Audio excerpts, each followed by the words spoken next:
Chapter number 4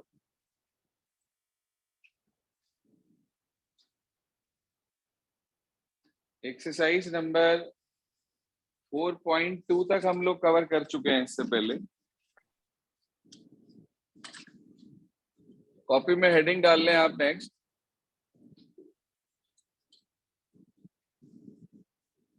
quadratic formula.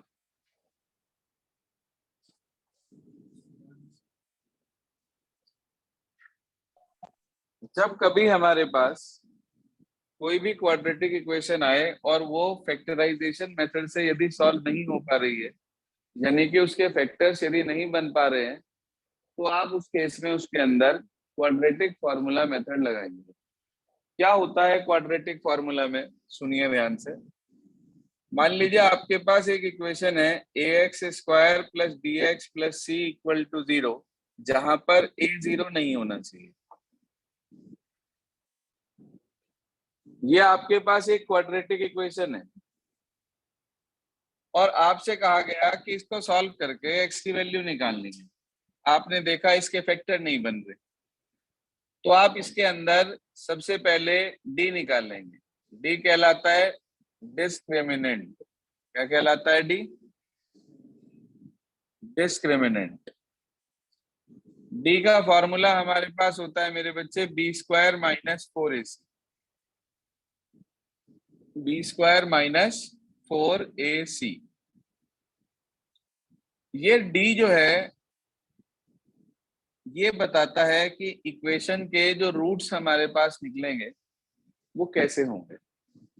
कैसे होंगे से मतलब एग्जिस्ट करेंगे या एग्जिस्ट नहीं करेंगे। और अगर एग्जिस्ट करेंगे तो दोनों एक जैसे होंगे या दोनों अलग अलग होंगे। ये सारी बातें हमें डिस्क्रिमिनेंट डी से पता चल जाती है, जिसे हम कहते हैं नेचर ऑफ रूट्स। जिसे हम कहते हैं क्या? Nature of roots. तो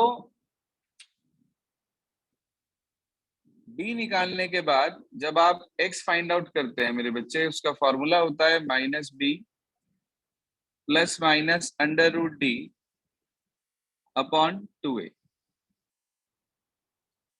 -b plus minus √d upon 2a।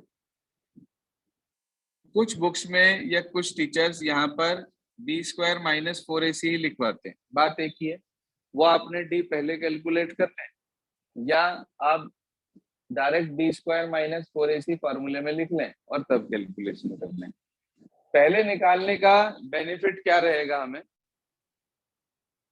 पहले जो हमें फाइंड आउट करना है उसका बेनिफिट क्या रहेगा वो सुन लीजिए ध्यान से। उसका बेनिफिट बेसिकली ये रहेगा कि हमें ये पता चल जाएगा कि इक्वेशन के रूट्स कैसे हैं। निकलेंगे रूट्स, एग्जिस्ट करेंगे या एग्जिस्ट नहीं करेंगे। तो ये बेसिकली हमारे पास क्वाड्रेटिक फॉर्मूला है -b plus minus √d upon 2a। Topic है अगला आपके पास nature of roots. Nature of roots,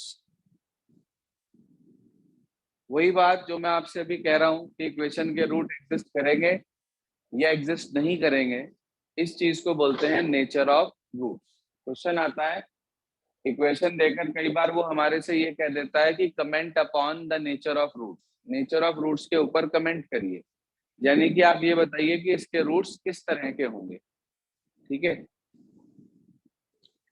तो आपके पास d होता है b² माइनस 4ac। अगर मान लीजिए आपने d कैलकुलेट करा और d की वैल्यू पॉजिटिव आ गई, मतलब 0 से बड़ी, तो उस केस में हम कहते हैं कि इक्वेशन के रूट्स रियल एंड डिस्टिंक्ट होंगे। कैसे रूट होंगे बच्चे? Real and distinct. डिस्टिंक्ट का मतलब होता है अलग अलग। डिस्टिंक्ट का मतलब हमारे पास रहता है अलग अलग, जिसे आप ऐसे भी लिख सकते हैं कि रियल एंड अनइक्वल। दूसरी कंडीशन आती है, आपने डिस्क्रिमिनेंट निकाला d और वो 0 आ गया, तो उस केस में हम ये कहते हैं कि इक्वेशन के रूट्स रियल एंड इक्वल हैं, जिन्हें कि हम रिपीटेड रूट्स भी कह देते हैं। रिपीटेड रूट्स का नाम भी दे देते हैं, दोनों में से कुछ भी कह सकते हैं। आपने मान लीजिए डी की वैल्यू निकाली डिस्क्रिमिनेंट की, और डी लेस देन 0 आ गया। लेस देन 0 का मतलब नेगेटिव वैल्यू आ गई माइनस में, तो आप कहेंगे नो रियल रूट्स, या फिर आप ये कह सकते हैं कि real roots does not exist.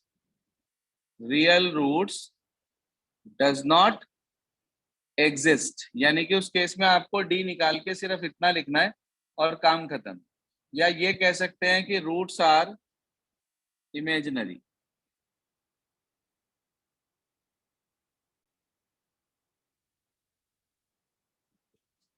या तो आप ये कहेंगे कि equation has no real roots, या आप कहेंगे real roots does not exist, या फिर हम ये कह सकते हैं कि roots are imaginary.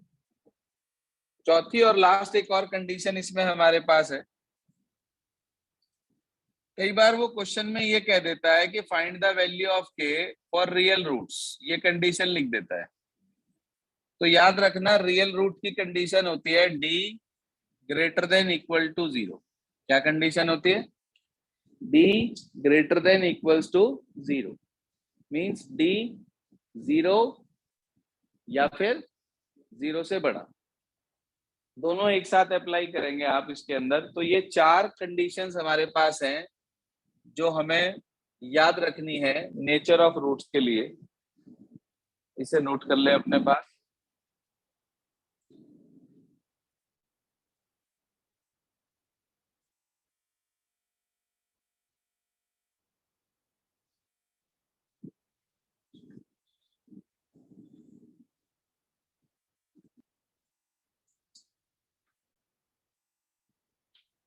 Nature of roots के बाद हमारे पास इसके बाद एक्सरसाइज आ जाती है 4.3। निकाल लें अपनी अपनी बुक में। एक्सरसाइज नंबर 4.3 में जो सबसे पहला क्वेश्चन है आपका, वो कंप्लीटिंग द स्क्वायर मेथड से है, जो कि कैंसिल हो गया है, आपके डिलीटेड पोर्शन में आ चुका है क्लास 10th के, तो इसलिए वो आपके कोर्स में नहीं है, उसे छोड़ देंगे हम। इसके बाद क्वेश्चन नंबर 2 में उसने ये बोला आपके पास कि जितने भी पार्ट क्वेश्चन नंबर 1 में है, उन सभी में आपको क्वाड्रेटिक फार्मूले की हेल्प से सिंप्लीफाई करना है। तो आप करेंगे क्या, कैसे करेंगे इसको, ध्यान दीजिए। पहला पार्ट पढ़ना क्या लिखता है? 2x square minus 7x equal to 0। आपने यहाँ पर सबसे पहले डी कैलकुलेट करना है। B square minus 4ac minus 7 का स्क्वायर माइनस 4 इंटू 2 इंटू 3, तो ये आ गया 49 माइनस 24, यानी कि 25 आ गया। 0 से बड़ा होता है या 0 से छोटा होता है? 0 से बड़ा है। तो इसमें से कंडीशन कौन सी है अप्लाई आ रही बेटा? चारों में से कौन सी कंडीशन अप्लाई हो रही है? First sir D greater than 0। तो हम ये कह सकते हैं कि so roots are real and distinct. अब आपको वो रूट्स फाइंड आउट करने हैं। तो आपने डी का फार्मूला लगा दिया, minus B plus minus under root D upon 2a। B की वैल्यू है -7, तो माइनस माइनस प्लस 7 हो गया, plus minus under root D, तो रूट 25 यानी कि 5 हो गया आपके पास, अपॉन 2a, तो 4 2 2 जा 4 आ गया। एक बार प्लस ले लेंगे, एक बार माइनस। 7 प्लस 5 12, 12/4 3। दूसरा 7 माइनस 5 2, 2/4 यानी कि 1/2। तो ये आपके पास दोनों रूट्स आ गए। अगर मान लीजिए डी माइनस में आ जाए इस स्टेज पर, तो आप इस क्वेश्चन को यहीं डिस्कार्ड कर देंगे, यहीं कह देंगे कि रूट्स आर नॉट रियल, और काम खत्म। समझ आ गई बात सभी की? सभी को क्लियर है ये बात? Yes sir. Excuse me sir. Yes sir. जी बताइए प्लीज। सर आपने इसके रूट सिग्मा कैसे निकाले सर? 7 प्लस कैसे माइनस निकाले 5 means? अपॉन 4 सर, एक बार बता। एक बार 7 + 5 ले लिया अपॉन 4 और एक बार 7 - 5 ले लिया, इसमें और कैसे निकालेगा, क्या मतलब? ओके 12/4, 2/4, 3 और 1/2। ठीक है, आज आप सभी को करना क्या है, नोट करें अपने पास। एक्सरसाइज नंबर 4.3 ट्राई करेंगे आज आप। जो भी प्रॉब्लम्स हैं, चाहे वो वर्ड प्रॉब्लम्स हैं, जो भी डाउट्स आपके रहेंगे वो हम कल डिस्कस करेंगे। तो यहाँ तक आप लोग आज कंप्लीट कर लेंगे, ठीक है सर। कल का टाइम आप लोगों का दोनों टाइम पर रहेगा, सुबह भी रहेगा और इस समय भी रहेगा। सुबह का टाइम आप लोगों का जो रहेगा वो 5:45 से वही 5:50 से लेकर स्टार्ट करेंगे, 6:30 पर ओवर करेंगे। और उसके बाद दूसरा बैच आपका 3 बजे रहेगा। टाइमिंग्स में थोड़ा सा चेंज अभी 2-4-5 दिन के अंदर कर दूंगा। कल का स्कूल है, उसके बाद फिर ज्यादातर सभी की छुट्टी पड़ जाएंगी 7-8 दिन की, तो उस समय टाइमिंग हम थोड़ा सा टाइम आगे कर देंगे, जिससे कि आप लोगों को सुबह प्रॉब्लम ना आए, क्योंकि अंधेरा रहता है अभी, तो हो सकता है कुछ दिक्कत आए, तो वो हम 1-8 दिन में चेंज कर देंगे। कल का समय ये है, बाकी परसों का जैसा भी होगा वो आप लोगों को मैं बता दूंगा।